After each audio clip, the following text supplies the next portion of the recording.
Hello बच्चों।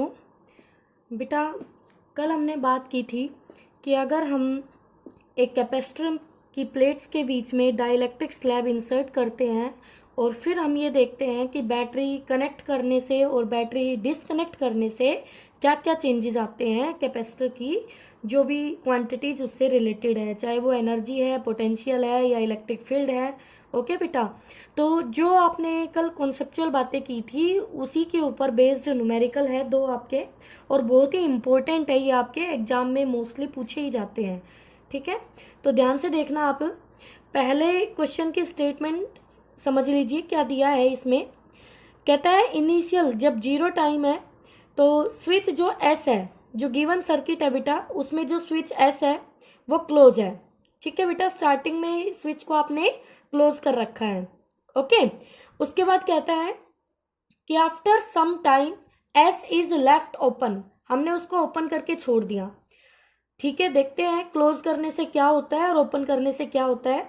फिर कहता है कि एक डाइलेक्ट्रिक स्लैब जिसका dielectric constant K equal to 3 is inserted between plates of C1 and C2। हमारे पास दो कैपेसिटर लगे हुए हैं और इन दोनों के बीच में हमने डाइलेक्ट्रिक स्लैब डाल दी है। कब? जब स्विच को ओपन कर दिया है तब। और फिर पूछता है कि चार्ज और पोटेंशियल डिफरेंस का क्या इफेक्ट होगा, उनमें कैसे कैसे चेंजेस होंगे। तो बच्चों कुछ नहीं है, जो आपने कल बातें की थी लास्ट वीडियो में जो डिस्कस किया था, अगर आपको वो टॉपिक अच्छे से समझ आया है तो आप इसको इजीली कर पाएंगे। ठीक है, तो देखिए ध्यान से, ये वाली सिचुएशन तब की है जब आपका स्विच एस क्लोज है।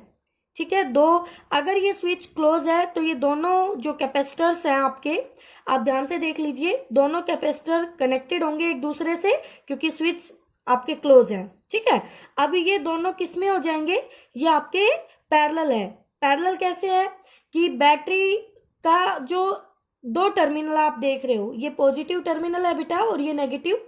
तो कैपेसिटर C1 का एक हाथ पॉजिटिव से है, दूसरा नेगेटिव से, क्योंकि ये नेगेटिव ऐसे चलेगा तो देखो इसको भी नेगेटिव मिला, इसको भी नेगेटिव मिला, यानी कि इनके एक एक हाथ नेगेटिव पे जाके जुड़ रहे हैं, और इसको पॉजिटिव, और इनका दूसरा हाथ पॉजिटिव पे जाके मिल रहा है। तो ये दोनों कैपेसिटर आपस में क्या हो गए बेटा, पैरेलल हो गए। दोनों की वैल्यू गिवन है बच्चों, 1 माइक्रोफेराड की है। स्विच एस क्लोज है तो दोनों पैरेलल है, तो दोनों नेट यहाँ पूछा नहीं है, सिर्फ ये पूछा है कि इन दोनों का जो पोटेंशियल डिफरेंस है वो बताना है हमें और चार्ज बताना है। ठीक है, तो पहली सिचुएशन की बात करते हैं। इनिशियली पहले कैपेसिटर की कैपेसिटी 1 माइक्रोफेराड है तो वही रहेगी बेटा, और दूसरे की 1 माइक्रोफेराड है तो उसकी भी वही रहेगी, क्योंकि पहले केस में हमने जब स्विच क्लोज रखा है तो कोई भी डाइलेक्ट्रिक स्लैब को नहीं डाला है, तो जो कैपेसिटी है आपकी वही रहेगी। और पोटेंशियल C1 को पैरेलल में है तो दोनों को पोटेंशियल 6 वोल्ट 6 वोल्ट मिलेगा। तो potential difference across C1 6 volt, potential difference across C2 6 volt. बोलो बेटा, हमने सही लिखा? बिल्कुल मैम।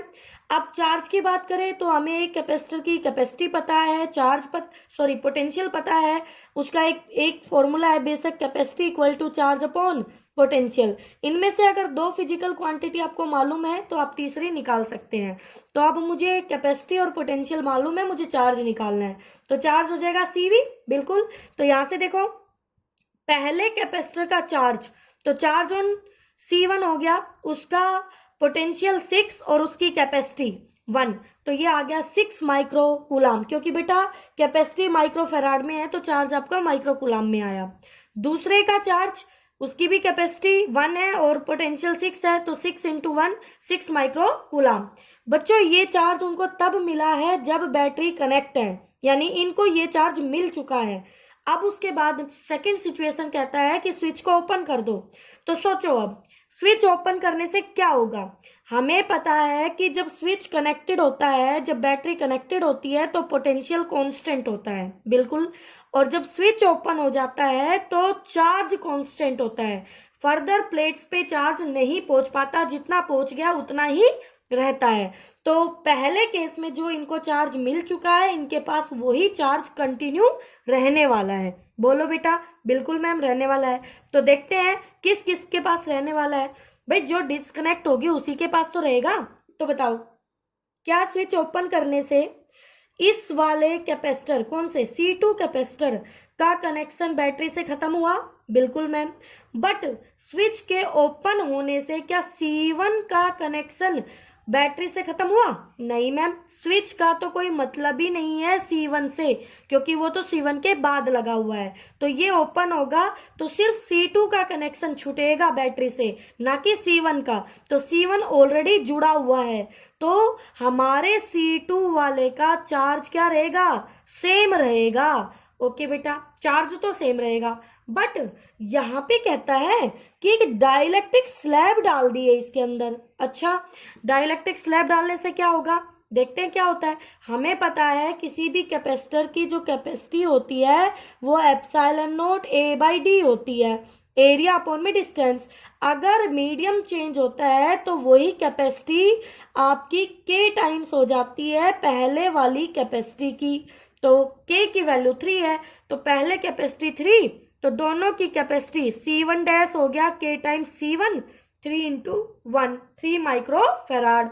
C2 डैश हो गई K into C2, 3 into 1, 3 micro farad. Okay बेटा, अब अगर आप चाहो तो C2, जो अभी अभी हमने बातें की थी कि C2 का कनेक्शन छूट चुका है, तो C2 का चार्ज वही रहेगा, कांस्टेंट रहेगा। और C2 के पास चार्ज था ये, ध्यान से देखो बच्चों, ये वाला चार्ज। तो क्या C2, देखो मैंने यहां लिखा है चार्ज ऑन, ये चार्ज ऑन C2, तो क्या C2 का चार्ज यही रहेगा? Battery removed Q dash equal to Q के ही आएगा जो आपका ऊपर आया था। ठीक है, Q2 लिख लीजिए, ज्यादा आप इसमें देखते हैं कंफ्यूज होते हैं तो बैटरी रिमूव्ड में 6 माइक्रो कूलाम ही आएगा।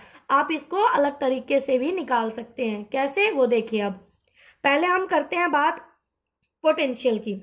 इसको C1 को बैटरी अभी भी लगी हुई है, तो C1 का पोटेंशियल डिफरेंस रिमेन्स कांस्टेंट, तो 6 वोल्ट रहेगा। C2 का कनेक्शन हट चुका है, तो C2 का पोटेंशियल डिफरेंस C2 का हो जाएगा, उसका पहले पोटेंशियल कितना था? 6 वोल्ट, और उसका डाइलेक्ट्रिक कांस्टेंट क्या है?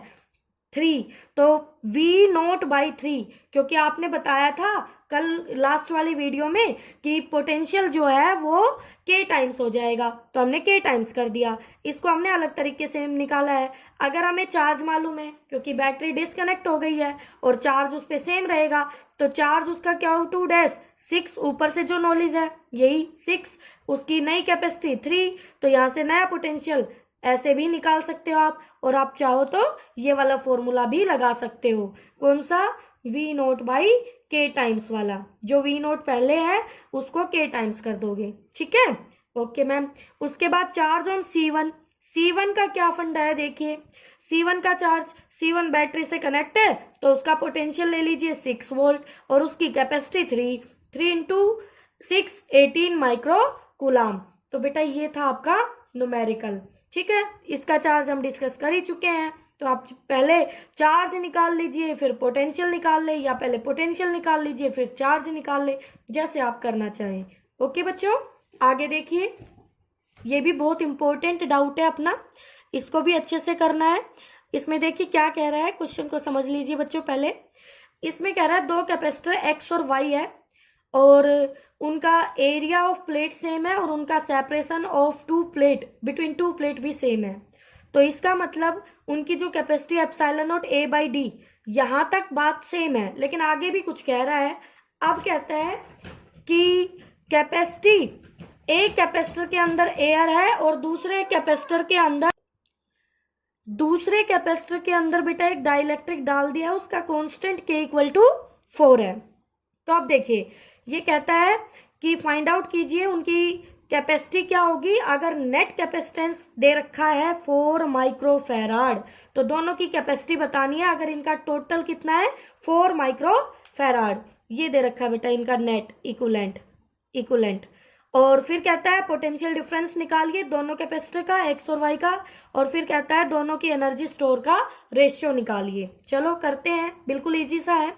सबसे पहले इन दोनों की नेट गिवन है, तो हमने लिखा C इक्विवेलेंट 4 माइक्रोफैराड।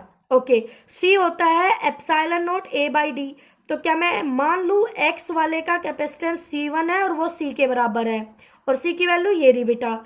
और y का हो जाएगा C2, तो y वाले को C2 नाम दे दिया। तो बताओ बेटा, अगर एरिया सेम, डी सेम, सिर्फ k टाइम्स हो जाएगा, और k कितना है 4, तो 4 टाइम्स ऑफ c लिख सकते हूँ? बिल्कुल मैम। अब C1 एंड C2 दोनों किस में है? सीरीज में है। किस में है बेटा? C1 and C2, C1 and C2 are in series. Series में है तो ऊपर प्रोडक्ट नीचे सम, यही फंडा लगाना है। और C इक्विवेलेंट की वैल्यू पुट कर दो 4, ठीक है भाई। तो 4 वैल्यू पुट कर दी तो C की वैल्यू आ गई 5 माइक्रो फैराड। तो 5 की वैल्यू यहाँ पुट कर दो C, तो C1 यानी X की वैल्यू 5 और Y की वैल्यू 20, ठीक है। पहला पार्ट आपका हो गया। दूसरे पार्ट में देखिए, पोटेंशियल डिफरेंस बताना है। जब हमें टोटल कैपेसिटी पता है तो हम टोटल चार्ज निकाल सकते हैं, बिल्कुल निकाल लिया। और सीरीज में है तो दोनों को यही चार्ज मिलेगा।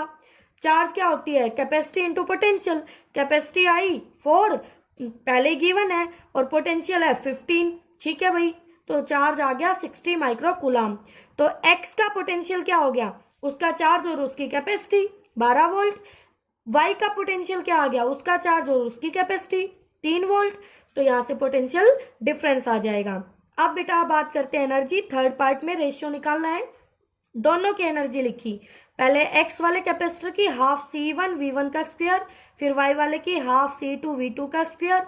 दोनों का रेशियो चाहिए, तो जैसे रेशियो करेंगे हाफ से हाफ कट जाएगा। C1 की वैल्यू पुट की 5, V1 12, 12 इंटू 12, C2 की वैल्यू पुट की 20 इंटू V की वैल्यू पुट की 3 इंटू 3। तो यहाँ से इसको सोल्व करके आपका 4:1 आ जाएगा। तो बेटा ये दो न्यूमेरिकल है, अच्छे से इनको करना। आगे लगभग 3-4 वीडियो और लगेंगी और आपकी यूनिट फर्स्ट कंप्लीट हो जाएगी। ओके बच्चों।